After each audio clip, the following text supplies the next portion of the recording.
Hello, everyone. Thank you for tuning in again today.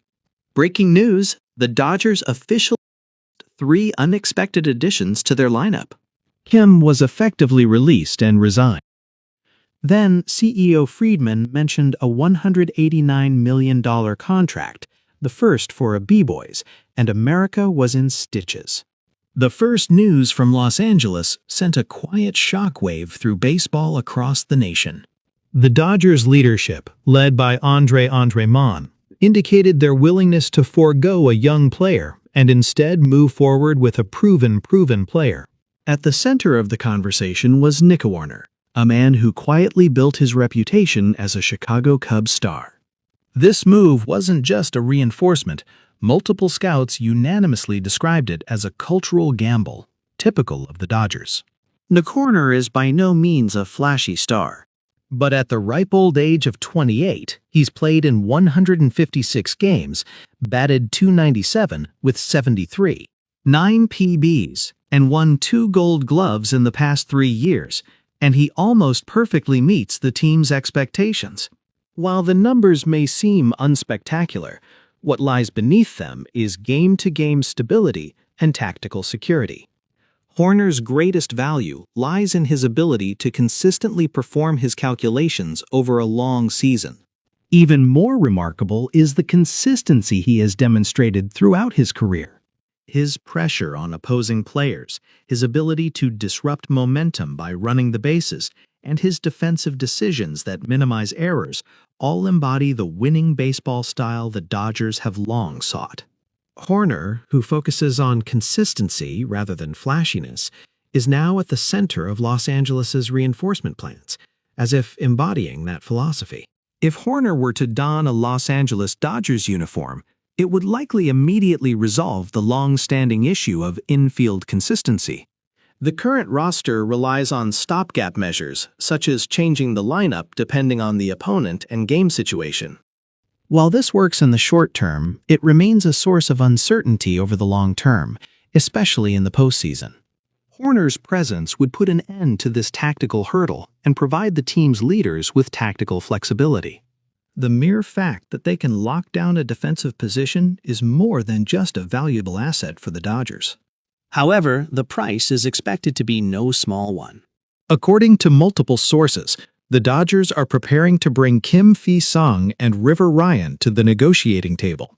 For the potential acquirer, the Chicago Cubs, Kim is a utility player who can be used as a linebacker, and his speed and defensive flexibility would instantly broaden the roster. Meanwhile, River Ryan, who is still recovering from Tommy John surgery, is highly regarded in terms of future potential and remains valuable as a mid- to long-term asset. Dodgers scouts are not trying to emotionally discuss this proposed trade. Their conclusion is quite clear. This deal is not simply a personnel adjustment, but a transfer of the organization's philosophy itself. The decision to select Horner, who combined speed, contact ability, and defensive start rate, is proof that the Dodgers value predictable wins above all else. They prioritize stability and consistency over star power and buzz. This almost spiritual rationality conveniently describes the current state of the Dodgers.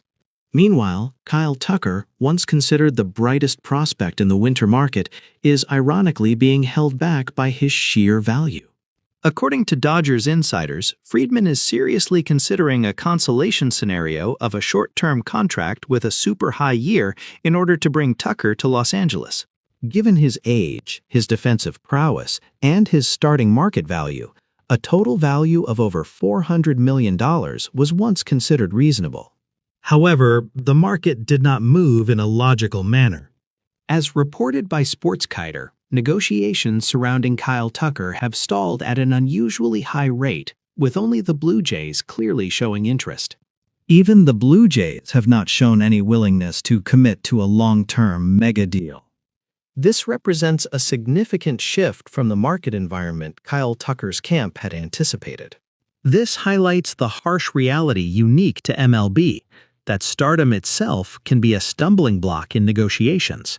Analyst Robbie Hyde summed it up best. Kyle Tucker's market isn't moving the way he expected. Hyde asserted this, then offered a shocking observation.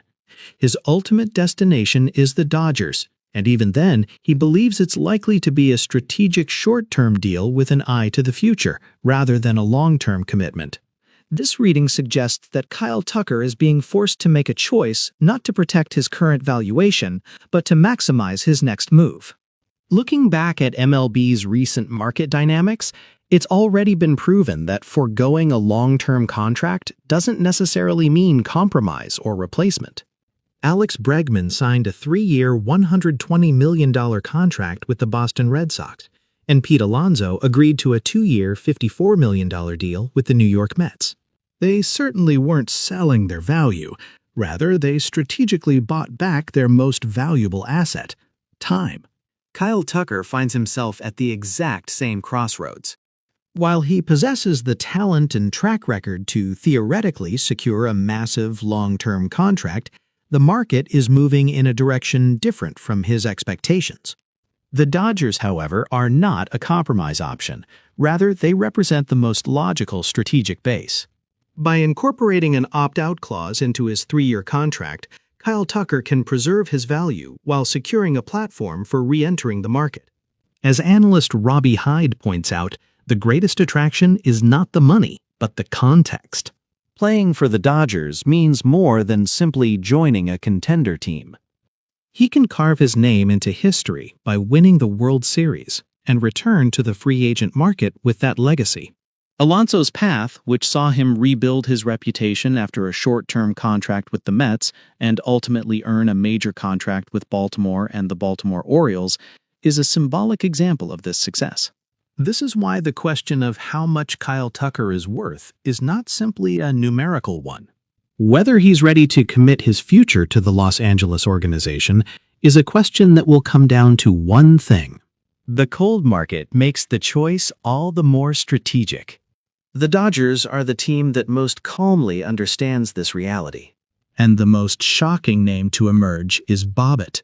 Speculation spread among league insiders that the Los Angeles Dodgers might move to acquire Bobby with a $189 million contract, leaving the entire MLB momentarily speechless. This is because he is the man who once left the Dodgers' most unforgettable mark.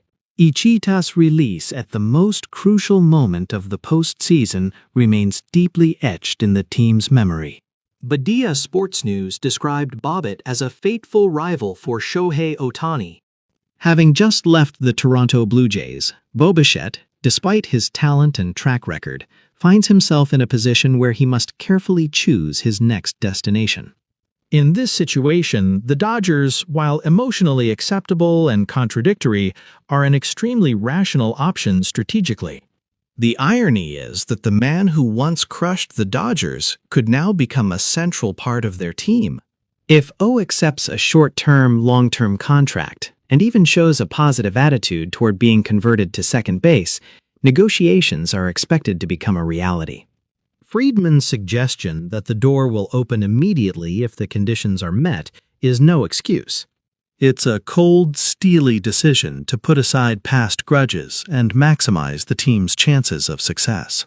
The moment the Dodgers' acquisition of Orbit becomes a reality, talk of an inevitable domino effect begins to take hold. The most immediate impact will be on the use of Tommy Edman, who has contributed across the entire team. Insiders believe Edman will likely be reassigned from second base competition to center field, where he'll have a more nuanced role. This is not a wide-ranging or substitution move, but rather a very rational reassignment designed to maximize his driving force and defensive range. Meanwhile, the crucial position of shortstop remains in the hands of Mookie Betts. By adding the proven hitter Boomy to the core of Betts, who boasts the league's highest level of consistency in both offense and defense, the Dodgers can deepen their lineup without disrupting their defensive balance. This lineup is not simply a collection of stars, it is a carefully calculated redesign of roles and workloads. Bay Media Sports News described this reorganization as adding even more weight to an already sophisticated machine. Boomy's addition not only brings power, but also postseason experience to the lineup, increasing their options in close games. As a result, the Dodgers will simultaneously improve their offensive power and defensive stability in the late innings of games, elevating them to a higher level of prominence across the league. This series of dominoes is no coincidence. The essence of the current Dodgers lies in their calm restructuring, unconstrained by emotion or past roles, and constantly choosing the lineup that maximizes their chances of victory. The addition of Bichette does not create difficulty, but rather a more refined order, which is the most frightening reality for opponents. As if concluding this series of observations and discussions, the message from Dodgers leadership has now taken on a crystal clear outline. Friedman has positioned this offseason's moves as the final reinforcement phase before the season opener, signaling to those around him that he will not engage in any further trial and error. The implications are clear. Los Angeles is not a place for development or experimentation, but a place for results, and preparations are already in the final stages. Friedman's words reveal the team's resolve. Regardless of the cost of names like Nick Connor, Kyle Tucker, and Bo Bichette, or past grudges, all options to maximize the team's chances of winning will be considered, and then the final choice will be made. The criteria are consistent, converging on a single goal: winning, not emotion. Coming to the Dodgers is not a guarantee of stability or a place in the team. It means being prepared to accept the pressure of victory and be at the center of it all. Ultimately, this call isn't directed at any one player. It's a message to the entire league and the free agent market as a whole. If you want to win, if you want to be part of history, the destination is clear: the Los Angeles Dodgers. This quiet call issued under the Friedman regime has already begun to reshape the atmosphere in the ninth inning ahead of the new season. Well, that's all I have to say about today's topic. Thank you very much for watching until the end. Your support, comments, and warm encouragement are a great encouragement for me to make the next video. If you found today's content helpful or interesting in any way, I would be thrilled if you could like or share it. And if you haven't subscribed to our channel yet, please take this opportunity to do so. We will continue to provide you with content that you can enjoy, as well as information that will lead to new discoveries. Please look forward to the next video. So have a great day today. See you in the next video.